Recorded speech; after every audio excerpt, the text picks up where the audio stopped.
Ulangi tersangka atas nama AKJ. Ini proses pemeriksaannya.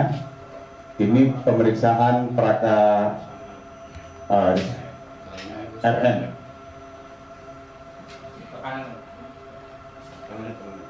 Ini Praka HS.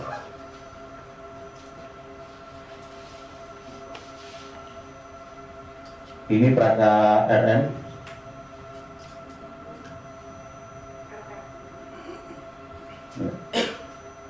Ini proses pemeriksaannya.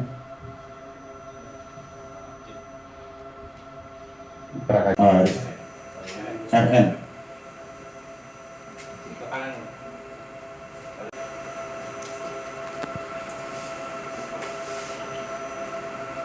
Ini Praka RM.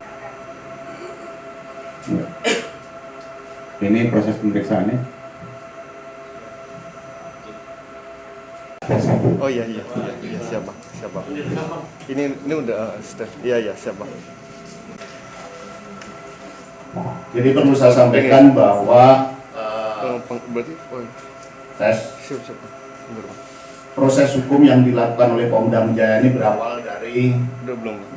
laporan Iya, masyarakat Bang. kepada Polda Metro Jaya pada tanggal 14 udah, Bang. Agustus Gimana, Bang? 2023 kemarin terkait dengan adanya dugaan Ya, Bang. penculikan, pemerasan dan penganiayaan. Dan setelah dilakukan pengembangan oleh Polda Metro Jaya, akhirnya diduga ada keterlibatan prajurit TNI. Kemudian dilimpahkan kepada Pemdam Jaya untuk melakukan proses lebih lanjut karena yang diduga melakukan tindak pidana tersebut adalah oknum prajurit TNI. Setelah menerima limpahan perkara dari Polda Metro Jaya, Pemdam Jaya melakukan proses selanjutnya, melakukan penyelidikan awal dan kemudian didapatkan 2 terduga lainnya yang setelah dilakukan penyidikan lanjutan akhirnya ditetapkan sebagai tersangka kasus Ini bang.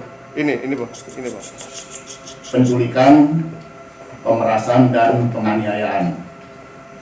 Hari ini penyidik Pemdam Jaya terus bekerja untuk mengungkap kasus ini secara tuntas, mengumpulkan keterangan para saksi dan mengumpulkan alat bukti.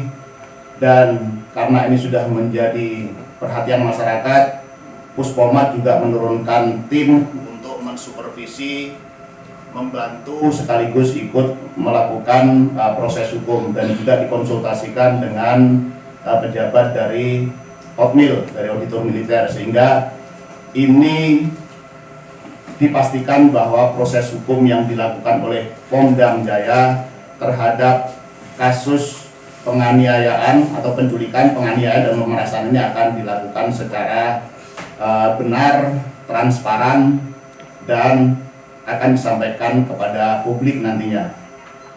Pimpinan TNI dalam hal ini Bapak Panglima TNI termasuk juga pimpinan Angkatan Darat Bapak Kasat telah memberikan perhatian penuh terhadap penyelesaian ataupun proses hukum dari kasus ini.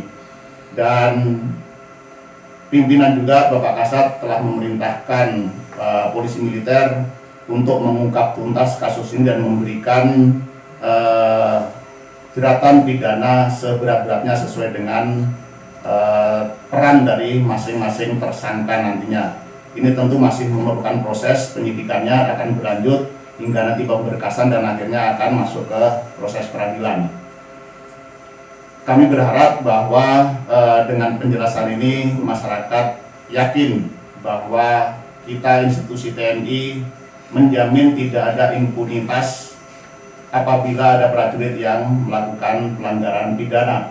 Bahkan mungkin akan bisa dijatuhi hukuman lebih berat karena ada penerapan pasal-pasal pidana umum maupun pasal-pasal pidana militer terhadap tersangka nanti sesuai dengan hasil penyidikan yang terus dilakukan oleh Pemdam Jaya. Saya rasa itu inti daripada proses hukum yang sedang dan terus akan dilakukan terhadap kasus penculikan, pemerasan dan penganiayaan yang dilakukan oleh 3 orang oknum dari prajurit TNI. Dan perlu saya sampaikan juga selain dari 3 oknum tersebut ada juga tersangka dari warga sipil yang sekarang sudah dalam proses ditahan di Polda Metro Jaya.